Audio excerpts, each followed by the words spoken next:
all of your philanthropist work that you've been doing, since one of your best friends have went through what he's went through, losing his life, and you being a proponent of that and speaking up on that and being righteous on everything about that movement.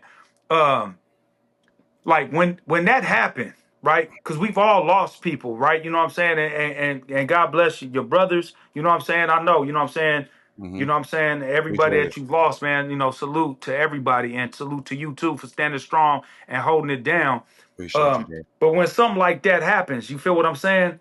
Like out the blue, like that, in the manner that it did. You understand me? With police brutality, when we always talk about, people don't know in the black community, it's been going on forever, right? Right. And so when that happened, like, what was the realization? Like, what the fuck was it? A shock at first, and then at the end of that, like, man, fuck this, I'm finna ride. Was you ready to crash out, or and what was it that honed you in to go the right way instead of crashing out? Because it's so many of us will crash out because it's just like, man, fuck this, I can't Mm-hmm. take it. You know what I mean?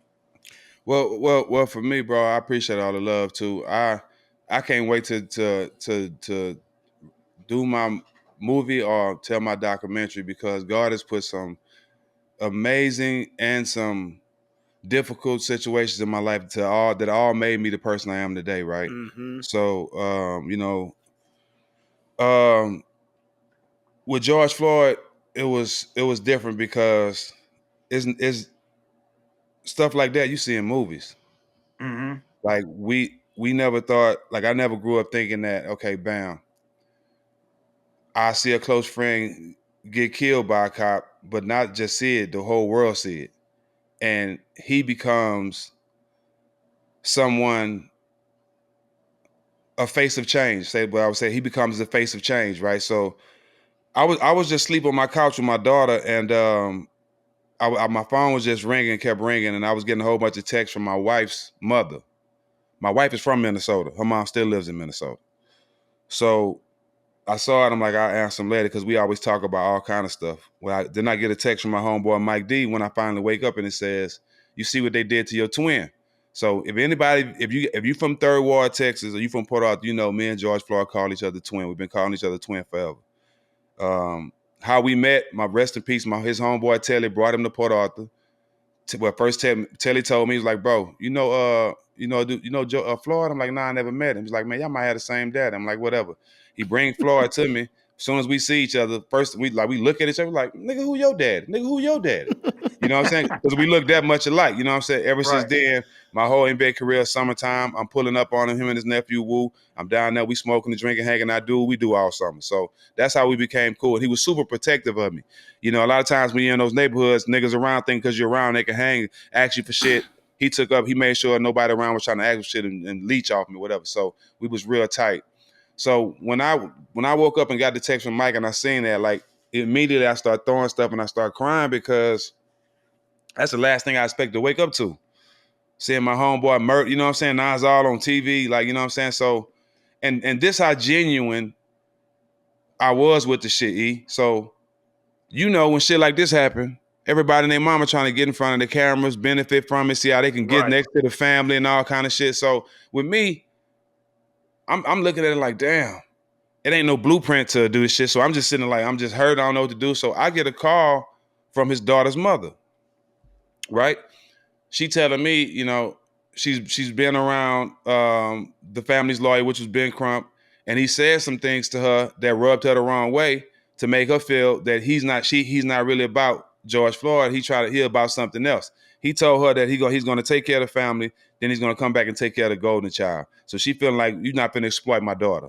That's how she took that, right? So she Mm-hmm. eventually reached out to me, said she wanted to get another lawyer. You know what I'm saying? So that's how I got into the place. So the whole time while I'm helping her, his nephew Wu who was the spokesperson for George Floyd's family, Mm-hmm. and a lot of them I don't even know. I just know his sisters, right? But they wasn't nowhere in the picture. They had them nowhere around. But Wu had DM'd me on my Instagram that morning. It happened, saying the family needs you. But I'm glad that I didn't see that because I didn't want to go be around his family, a whole bunch of people I didn't know, to make it seem like I'm around them for benefit of something You know what I'm saying? That's probably bigger than we all know. Everybody thinking about money at the time. I don't want to be fake and I don't want to be around this because I don't know him, but I know his daughter. We got daughters the same age. I know his daughter's mother, so I had a relationship with them. So I didn't have a blueprint, but I knew I had to help her in any way I can. I knew any way I could. Now, I was helping her get a lawyer, bro. That was where I was telling her I was stopping it. Right? I told her, she was like, no, Steve, I need somebody to speak for me. You know, I don't, you speak, you on TV, you know how to talk in front of the camera. I don't, Like this she crying this out to me. I'm like, man, like, shit, I don't know what to do. I ain't no activist. Like, you know what I'm saying? I don't know what to do. I mean, I can go from the heart because that's all I know. You know what I'm saying? So I had no blueprint, bro. I just led with my heart. Like it's a lot. I never thought I'd see the protesting, the looting, the fighting with the police, putting police stations on fire in Minnesota. Like the city of Minnesota really rolled.